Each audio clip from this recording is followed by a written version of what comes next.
Assalamualaikum warahmatullahi wabarakatuh. Hai Tribuners, jumpa lagi dengan saya Sulistia. Kali ini di wawancara eksklusif, kita bakal bincang-bincang di luar kebiasaan nih, yang biasanya wawancara eksklusif itu berbicaranya pendidikan gitu misal, atau politik. Tapi kali ini kita mau bicara soal dunia sastra. Jadi ada salah satu asli dari Lampung yang baru saja meraih penghargaan Rancake 2021 ini, asal pesisir barat, sudah tergabung dengan kita. Kita sapa dulu. Halo, selamat pagi menjelang siang Mbak Eli Darmawanti. Selamat pagi menjelang siang Kakak. Iya, apa kabar nih Mbak? Alhamdulillah baik. Iya, alhamdulillah masih tetap terus beraktivitas ya pastinya, sampai produktif nih, punya hasil karya sastra di tengah pandemi nih agaknya. Ya, alhamdulillah. Kita bakal bincang-bincang nih dengan Mbak Eli Darmawanti yang kemarin baru saja meraih penghargaan Rancake 2021 karena puisinya yang bertajuk Dang Miwang Niku Ading. Jadi dalam hal ini kita mau mengulas lebih jauh, terlebih kan bisa dibilang sudah sangat susah menemui generasi milenial yang melestarikan budaya Lampung, termasuk dalam hal ini dalam bentuk sastranya seperti itu. Sebelum kita ngobrol lebih jauh terkait penghargaan ini, mungkin boleh diceritain Mbak Eli, awal jatuh cinta dengan dunia sastra ini gimana dulu? Silahkan. Semuanya sih berawal dari hobi membaca sih ya. Kebetulan saya dari kecil memang dijejalin oleh orang tua, terutama ayah saya, bapak, itu dengan buku-buku, dan kebanyakan itu memang buku-buku sastra. Jadi memang semua berawal dari membaca sih. Dan zaman dulu kan kita suka nulis-nulis diary gitu kan. Iya, bener banget. Diary, terus koleksi yang kertasnya macam-macam warnanya zaman itu ya. Oke. Ya coba-coba kirim ke media. Sebelum kirim-kirim ke media kan kita kasih teman-teman dulu, teman-teman sekolah dulu, baca, dan ternyata banyak yang suka gitu kan. Nah, kemudian memberanikan diri mengirim ke media gitu. Itu mulai kapan yang mulai dipublish ke media gitu, kita berani untuk mengirim itu? Karena dulu saya kuliahnya ngambil ilmu komunikasi ya. Jadi banyak dosen-dosen saya itu yang memang orang media. Nah, kemudian sayanya juga magangnya di media massa juga. Ya pas zaman-zaman kuliah itulah mulai itu. Oke. Nah, ini kita kembali ke soal anugerah sastra Rancake yang kita peroleh baru-baru ini. Gimana perasaan kita? Apa ini yang pertama kali? Boleh dijelaskan? Ya. Ini pertama kali bagi saya. Yang jelas saya bersyukur, saya merasa bahagia, dan juga berterima kasih kepada semua pihak yang telah membantu saya, terutama kepada rekan-rekan sastrawan yang memang konsen di bidang budaya ya, terutama Udo Zakarsi, ada Mama Asmaka, dan lain-lain. Mereka yang selalu komunikasi, memberi support ke saya untuk terus menulis dan menerjemahkan karya-karya dalam bahasa Lampung. Kalau kita sendiri termasuk yang dari asli suku Lampung seperti itu, Pak? Ya, saya asli dari pesisir barat, lahir di pesisir barat, kemudian sekarang menikah dan tinggal di pesisir barat. Oke, boleh diceritakan seperti apa dalam anugerah Rancake itu? Mungkin karyanya, kan tadi sudah sempat diulas mengenai judulnya. Gimana Mbak? Sorry, suaranya agak keputus-putus ya? Sekarang sudah jelas? Belum terlalu. Sudah jelas? Oh iya udah. Oke, terkait karya sastra kita, boleh diceritakan Mbak, dalam anugerah Rancake 2021 itu seperti apa karya kita dan berisi berapa banyak puisi mungkin, seperti itu? Ya, rata-rata sih puisi pendek, ada 73 kalau nggak salah. Yang intinya sih kebanyakan dari 73 puisi itu berisi nasihat.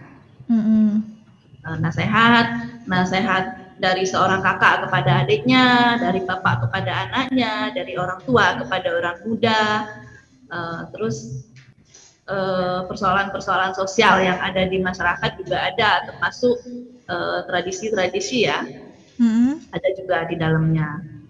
Kemudian juga ada beberapa juga yang mengangkat kisah-kisah kisah-kisah percintaan lah muda-mudi gitu, mengenai kerinduan seorang kekasih gitu, seperti itu. Jadi kompleks ya, nggak hanya satu hal gitu ya. Ada berapa Mbak tadi banyak totalnya isi dari puisi? Ada 73. Oke. Nah, ini pasti ketika kita membuat suatu karya sastra itu ada inspirasinya kan. Boleh diceritakan gimana kita bisa terinspirasi untuk sampai melahirkan 73 puisi ini? Oh, ya banyak. Tapi rata-rata sih ya spontan aja itu, ketika terlintas di pikiran ya sudah langsung ditulis garis besarnya, kemudian ketika punya waktu santai kita perbaiki, kita edit gitu, seperti itu. Karena memang itu rata-rata memang persoalan sehari-hari sih, banyak kita temui di kehidupan. Prosesnya berapa lama nih Mbak sampai bisa menjadi sebuah buku puisi untuk akhirnya mendapatkan penghargaan sastra Rankec ini? Kalau prosesnya sih, kalau untuk Dang Miwang Niku Ading ini terbilang cukup cepat, karena ketika saya ngobrol dengan awalnya, tadi ini puisi buku hampir nggak jadi, saya cerita sedikit. Nah, kendala nih berarti, kenapa nih? Karena ketika saya dihubungi oleh Udo Zatkarzi, tadinya saya dihubungi sebagai editor bukunya teman. Untuk jadi editor bukunya teman. Nah, kemudian terjadilah percakapan, komunikasi. Gimana, kata Udo kan, nggak tertarik apa gitu untuk ikut berpartisipasi, nyumbang karya tahun ini.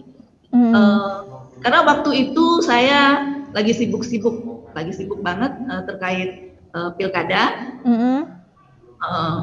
Jadi memang belas nggak kepikiran, kalau nggak diingetin sama Udo Zatkarzi nggak kepikiran sama sekali. Jadi saya bilang sama Udo Zatkarzi, di laptop saya cuma ada 30 puisi yang memang benar-benar siap.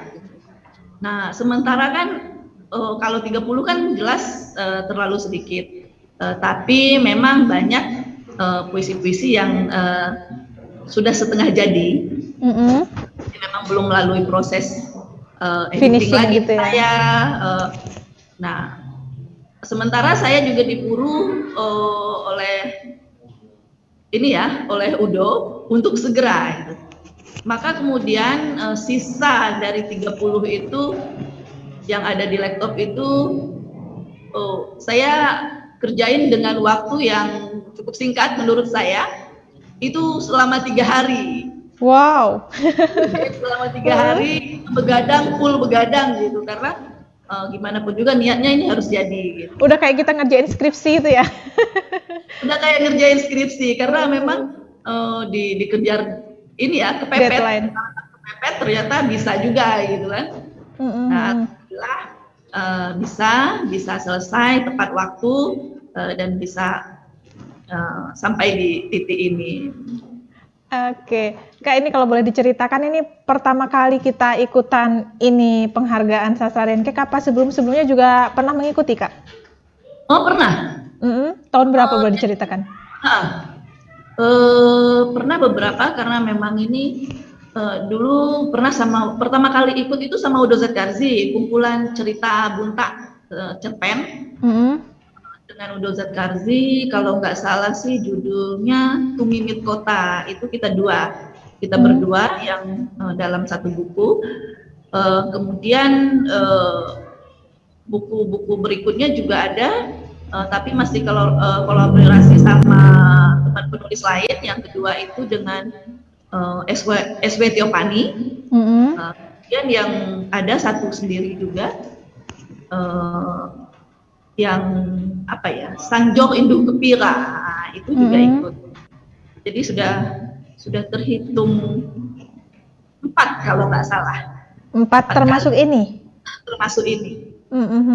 Nah, ini kan akhirnya bisa meraih Sastra Rancake 2021. Ya. Nah ini kalau dari kita pribadi, apa makna pencapaian dari itu sendiri, Kak? Apalagi kita sudah bisa dibilang bukan pertama kali mengikuti ini gitu kan? Ya, yang jelas saya berharap dengan pencapaian ini bisa menginspirasi anak-anak muda, terutama di wilayah saya, pesisir barat, untuk lebih mencintai bahasa daerah mereka. Untuk tidak lelah mencoba gitu kan, tidak putus asa, selalu berkarya lah untuk lebih baik. Oke, ini kan kalau bisa dibilang Udo Zekarji termasuk yang kerap mengikuti, bahkan juga meraih 2 kali apa kalau tidak salah ya, di 2008 dan 2017. Ya. Nah, kali ini yang dapat justru Mbak Eli. Gimana tanggapannya nih? Seniornya kan Udo Zekarji nih. Waduh. Saya pikir sih juri punya penilaian masing-masing ya. Mereka sudah melakukan koreksi dengan cukup baik untuk 3 karya dari Lampung yang masuk. Jadi saya juga saya juga merasa tersanjung, bangga, dan yang jelas merasa sangat bahagia, gitu aja sih. Mengenai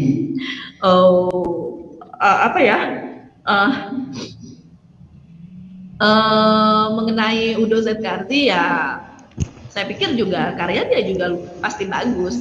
Dia juga kalau nggak salah juga sih kumpulan puisi yang cukup panjang. Oke, mungkin ini kalau bicara lebih luas nih, Kak Eli, kita melihatnya perkembangan sastra Lampung sendiri seperti apa sih? Makin kesini seperti itu. Yang jelas sih kalau untuk saat ini ya dalam kondisi yang memprihatinkan. Karena terus terang aja banyak yang bilang menerbitkan karya sastra dalam bentuk bahasa daerah itu sama saja dengan bunuh diri. Karena apa? Karya sastra dalam bahasa Indonesia saja kurang peminatnya, karena memang terus terang aja minat baca kita akhir-akhir ini kan sangat sedikit gitu. Jadi ya saya sih berharap walaupun karya sastra dalam bentuk bahasa daerah juga sedikit penggemarnya, sedikit peminatnya, saya berharap ini tetap lestari karena memang untuk keberlangsungan bahasa daerah itu sendiri. Terkait kalau berbicara soal melestarikan, menurut Kak Eli sendiri ini siapa sih yang harusnya mempunyai tanggung jawab untuk melestarikan sastra, khususnya sastra Lampung? Kita semua, saya pikir kita semua yang memang punya minat di bidang itu, gitu. Punya minat di bidang itu, terutama dalam penggunaan bahasa daerah, dalam penggunaan sehari-hari ya. Kehidupan sehari-hari di wilayah Lampung lah ya pada umumnya, dan kita di sini pesisir barat pada khususnya. Iya, siap. Untuk bicara ke depan nih Kak, apa bakal masih akan terus aktif berkreativitas khususnya di bidang sastra nih, menghasilkan karya-karya lagi, atau justru menanti Sastra Rancake di 2022 mungkin? Ya, yang jelas saya sudah berkomitmen dengan diri sendiri. Insya Allah saya akan terus berkarya, terlepas dari mendapat penghargaan lagi atau tidak, saya akan terus berkarya, karena dengan berkarya dan menerjemahkan karya-karya dalam bahasa daerah ini sebagai salah satu bentuk pengabdian saya kepada tanah leluhur, itu saja. Terlepas kita punya kesibukan lain di dunia politik misalnya. Ya. Okay. Karena saya pikir juga menulis juga nggak mengganggu sih, nggak mengganggu aktivitas lain. Terakhir nih Kak, harapan kita sebelum kita closing untuk para generasi muda untuk melestarikan sastra Lampung sendiri? Saya berharap banyak. Saya berharap banyak dengan generasi muda terkait pelestarian sastra daerah, karena memang seperti yang saya bilang tadi, minatnya sangat sedikit. Terutama kan untuk zaman sekarang kan, anak-anak muda zaman sekarang kan mereka malah lebih memilih media lain dengan bahasa lain, misal TikTok, YouTube dan lain-lain. Jadi walaupun, tapi saya yakin walaupun sedikit, masih ada anak-anak muda, generasi muda yang berminat di bidang ini. Siap. Terima kasih nih Kak Eli Darmawanti atas waktu dan kesempatannya untuk bincang-bincang bareng dengan Tribun TV Lampung. Mudah-mudahan apa yang jadi obrolan kita ini menginspirasi generasi milenial, khususnya yang nonton, bahwa penting untuk kita melestarikan apa yang kita miliki di Lampung ini, termasuk dalam hal ini karya sastra ya Kak ya. Karya sastra berbahasa Lampung. Terima kasih Kak Eli. Jumpa di lain waktu. Ya, Tribun TV Lampung, usai sudah jumpa kita di wawancara eksklusif kali ini. Mudah-mudahan bermanfaat. Terima kasih. Wassalamualaikum warahmatullahi wabarakatuh.